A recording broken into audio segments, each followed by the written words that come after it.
আহা, বোকা মানুষ কোন দিন বুঝবে? বোকা বাপগুলো কোন দিন বুঝবে?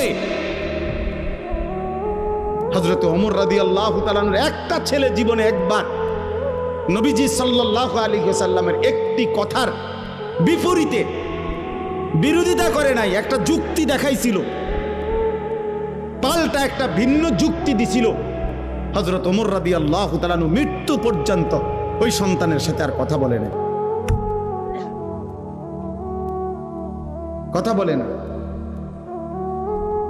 হযরত নূহ আলাইহিস সালাম সন্তান কেনানের মৃত্যুর সময় দোয়া করছিল আল্লাহর কাছে, আল্লাহ আমার সন্তান ডুবে যাচ্ছে পানিতে। আল্লাহ নিষেধ করছে, ইন্নাহু লাইসা মিন আলিক, কোরআনের আয়াত। আল্লাহ বলছে, হে নূহ সাবধান, এটা তোমার সন্তান নয়।